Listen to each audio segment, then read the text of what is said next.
Hello and welcome to this edition of Secure Networks, the Endace Packet Forensic Files, with your host, Michael Morris. This week's special guest is Travis Rosiek, CTO and Strategy Officer for BluVector, a Comcast company. Travis, thank you for joining us. Why don't you tell us a little bit about yourself and your background? Hey, pleasure to be here, Michael. Yeah, absolutely. I've been in the cybersecurity space for about 20 years. I was recruited on a scholarship from the U.S. Department of Defense about 20 years ago. You know, the government realized there was a major shortage of cybersecurity SMEs within the military ranks and government, and they were on a proactive approach to recruit folks from industry and as well as through universities around the country. So I was in the first year, or the guinea pig group for the program. They ended up recruiting several hundred cybersecurity SMEs into the government.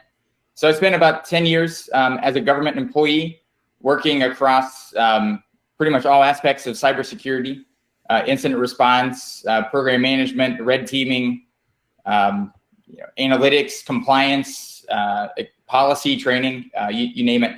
A lot of fun. Spent a lot of time, exploring, solving problems.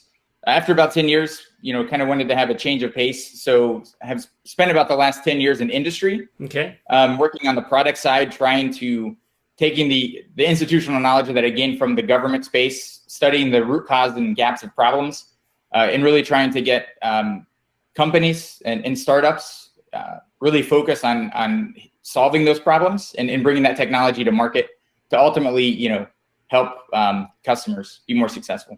Excellent. Travis, your background is just stellar for this conversation, which is why I'm so excited to have you.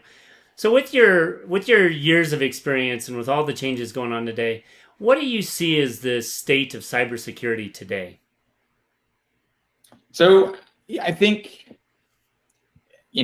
kind of glass is half full or half empty. Sadly, in the cybersecurity space, I feel it's half empty probably too often. I think our society is a very impatient society. It's very much feature first. Unfortunately, security isn't really built into many products. So, industry through a competitive nature rushes capabilities out to market without ultimately building in cybersecurity into the product for fear of getting to market too late, which, ultimately, more features equals more chances to make vulnerabilities, which, with looking at cybercrime and nation states and international, espionage of core IP and things like that, it creates a huge problem, right? And a big attack surface. So from that, that's kind of the state of the challenge and kind of why we're in the predicament we are as a society. From an organizational perspective, public and private, the last 20 years, organizations have really been very reactive.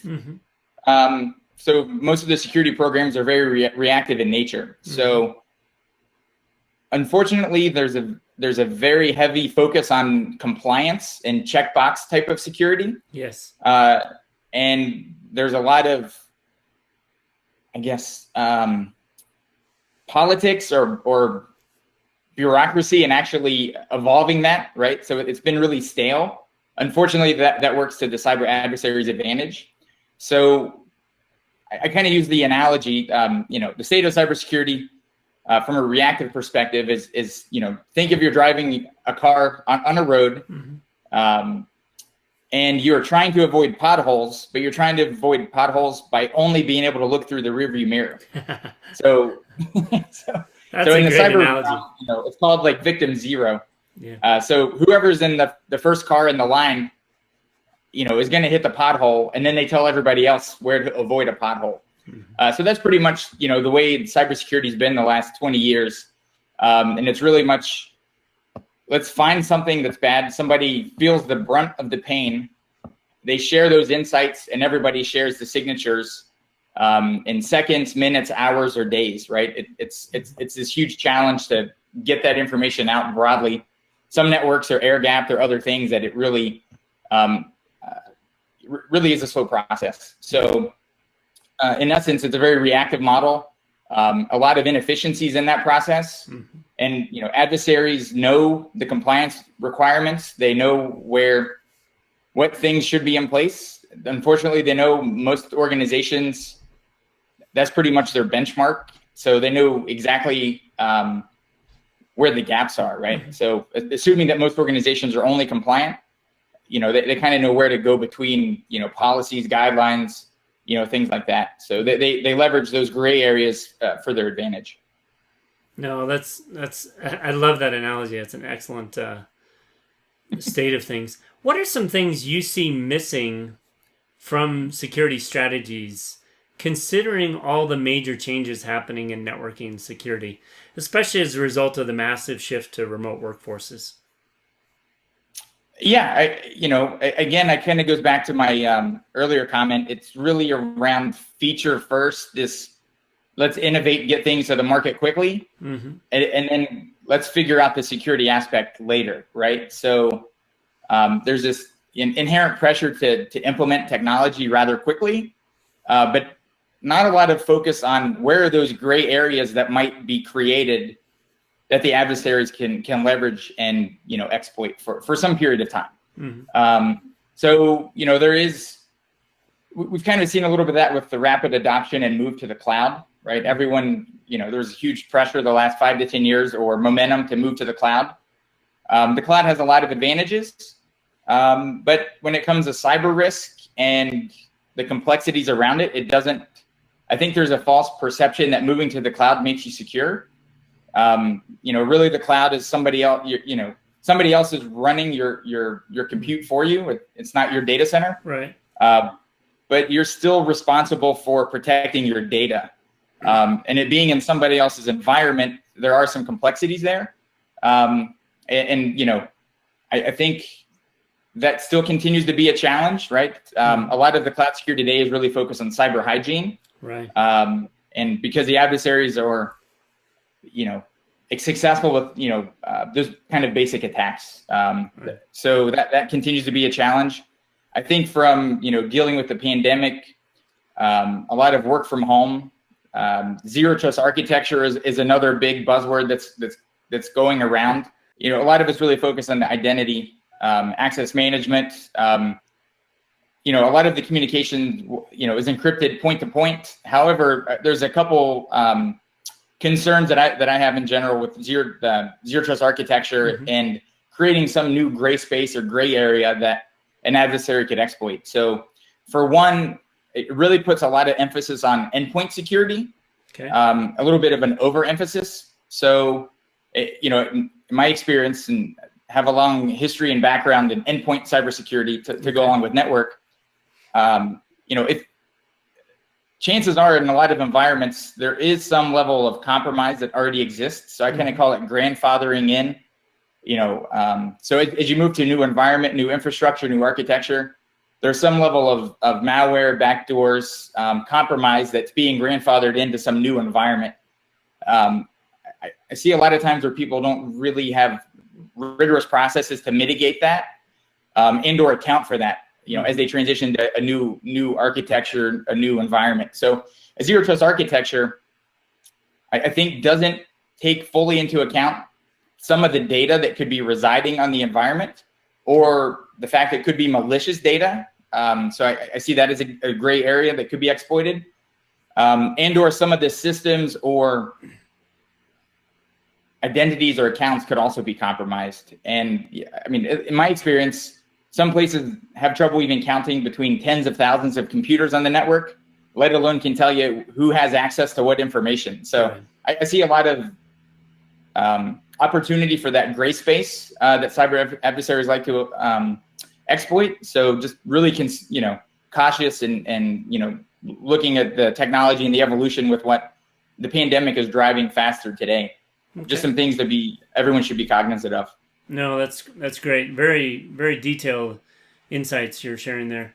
What are some things you would recommend? Your experience, really covering so much government and industry.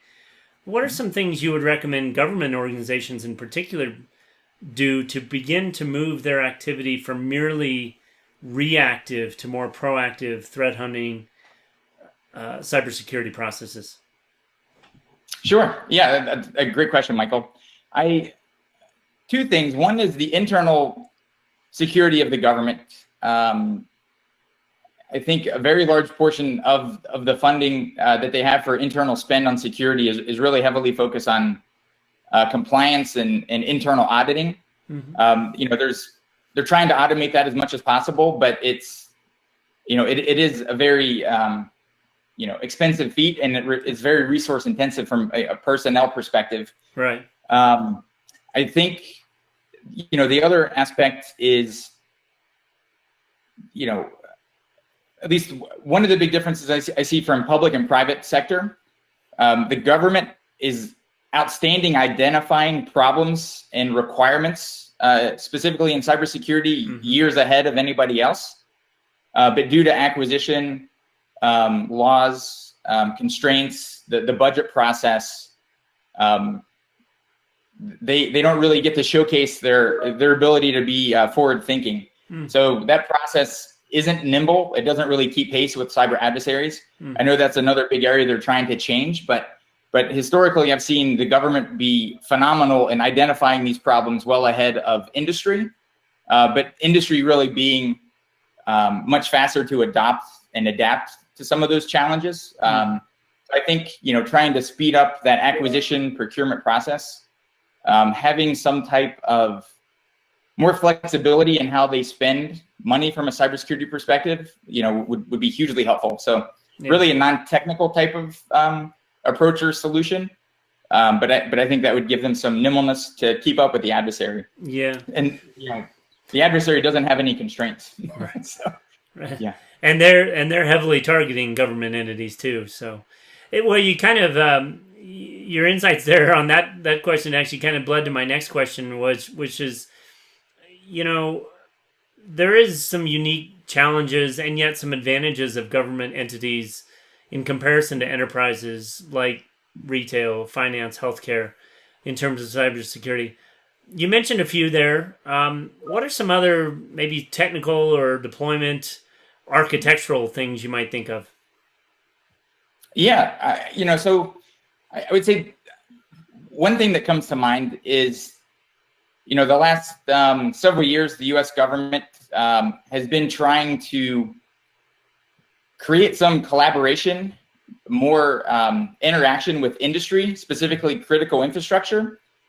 So the U.S. military and Department of Defense, they created the whole Defense Industrial Base cybersecurity program, where they share insights and cybersecurity mitigations and strategy with some of the largest defense contractors, to kind of shore up their supply chain. Commercial companies, we've seen that in the news over some of the big breaches. The supply chain is really a big attack vector. So the adversaries go after the lowest common denominator that, has some trust relationship with a large entity that they want to get access to, whether it be financial gain or intellectual property theft. So I think some significant similarities there. I think on the federal government side, DHS, Department of Homeland Security, is working with critical infrastructure on information, threat information sharing.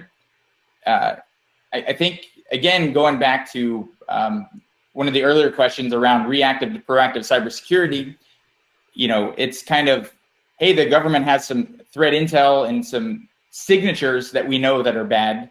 Hey, to help shore up your defenses, implement these signatures. I think that's great for very targeted and focused types of attacks. But unfortunately, my fear is a lot of organizations are overly reliant on those signatures. And they're not really thinking about how they can be proactive themselves. So, it doesn't really reduce the risk as much as I think that we all hope so. Right. So trying to find things that, I kind of use the analogy of, it's great to give somebody, fish. They eat really well for a meal, but teaching them to fish, they'll be able to eat for a lifetime, right? Yeah. So I kind of look at it from reactive and proactive like that. Yeah, no, that's an excellent point. What are some key components? And these can be solutions, they can be foundational pieces to some of the best practices various organizations, whether government or others, you see are doing to protect their infrastructures and make that evolution or that transition to be more proactive in their security. Yeah, absolutely. So, yeah, full transparency. One of my jobs in a government role was measuring cyber readiness and root cause analysis. So specifically looking at something that potentially happened that was bad and where was the breakdown in people, process, and technology. So I spent a lot of time studying this, and I think the biggest challenge organizations, the public and private sector, have is how do you there's so much compute, there's so much information, so many users out there. All of those things generate a massive amount of event and data. How do you actually whittle that down to something that you can actually make actionable? Instead of spending 99% of my time going through false positives, how can I spend 99% of my time focusing on things that have the biggest risk and impact to the organization? So fundamentally, the ability to do triage of some event or suspicious alert, how can I triage that either automatically or so fast that I can go through a lot of that noise and really get to the things that have the biggest impact? So two things that I've seen is really short-circuiting the OODA loop, right? The ability to do attack detection, diagnosis, or triage and response. So really whittling that down to something that's manageable for the physical or the cybersecurity staff on your team, the personnel. So making that manageable and making that process happen really quickly. So, applying machine learning, automating the analytics work, and when an analyst, which is really the scarcest resource an organization has, because they understand the business priorities of an organization or the mission. They know what systems and people and data is critical, and they know what normal looks like. So when they go to triage something, or they get some type of a battle card of a suspicious event that appears to have high risk to the organization, having all of the information, or as much information as possible, that allows them to triage it rapidly is uber critical, right? Yes. So the faster they can get through that and get through as much workflow in that process, really reduces adversary dwell time. So applying machine learning, being able to ideally answer several questions that they would have to go ask historically. So what IPs were interacted with the system, what files were downloaded, what data was transferred, right? So typically, if you can get all of that information readily available in near real time, it's tremendous. And then tying in, capability like Endace, for example, for full PCAP. What's the definitive information? What were the exact details? So they can actually go from, general information, insights, and they can see this wealth of context be building and actually be able to go to the ground truth of what exactly happened on the network, soup to nuts, right? So the ability to collect all of that data. One of the things I used to measure in the old days was the cybersecurity team was completely different than IT operations. The IT team manages the firewalls and routers and logs, DNS. So when you're trying to do a triage of an event, you may have to go to 3 or 4 different teams and get data to answer your questions. Sometimes that would take several days, which is, impossible. So being able to kind of, apply machine learning to get through the noise quicker, and then automate some of that correlation and context, is really the only way we're going to get ahead, in this cybersecurity game. That's an excellent point. I'm still surprised at the amount of segregation between NetOps and SecOps teams, and now DevOps too, right? And the lack of sharing of data and tools. So that's an excellent point. Travis, one of the things I always like to get in our podcasts and get from your expertise is, looking out 6 to 18 months, what's one thing you recommend to our listeners that they should, keep their eye on or really be paying attention to in the battle for cybersecurity and network security?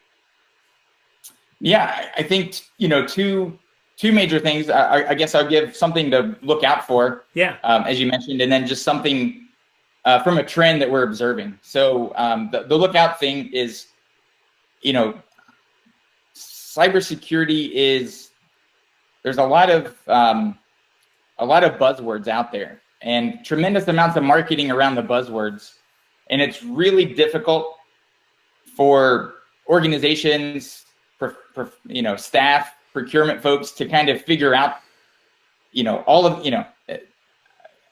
this, the high volume of data around and marketing campaigns around different technologies without a whole lot of context or validation. Yes. So I think really trying to figure out, just because there's such a shortage of skilled folks in cybersecurity today, that it's really hard for people to get through all of the noise or have the time to go through all the marketing. But there's a lot of buyer's remorse, I feel. Hey, this thing had all these claims, but it never really lived up to it, right? So, they spend a lot of money on technology and it doesn't work as advertised. So I think that's unfortunately a thing that still occurs today. And the other thing as far as looking out for in the future is, just continuing to be proactive with cybersecurity. So not being overly reliant on compliance and just checking the box. So trying to be secure, look at your risk, your avenues of an attack, reducing your attack surface, making sure you actually know where those gray areas are across people, process, and technology, and focus on closing those gaps. And most of the time in the process, you'll end up being compliant. But I would say having more focus on that versus just, achieving the compliance part. And hopefully compliance things start keeping up with the threat actors. No, that's a great point. I think, and I use the word, or we use the word a lot, agility in that conversation, because that's another great point. People get stuck on their track and sometimes miss the forest because of the trees, right? So I think that's a great point.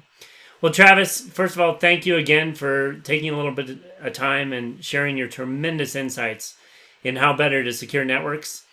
We'd ask our listeners to tune in next time for another edition of the Endace Packet Forensic Files. For more information about Endace's network packet capture platform and our integrations with our Fusion technology partners like BluVector, a Comcast company, please go to endace.com. Travis, again, thanks for joining. Yeah, thank you, Michael. Pleasure to chat with you.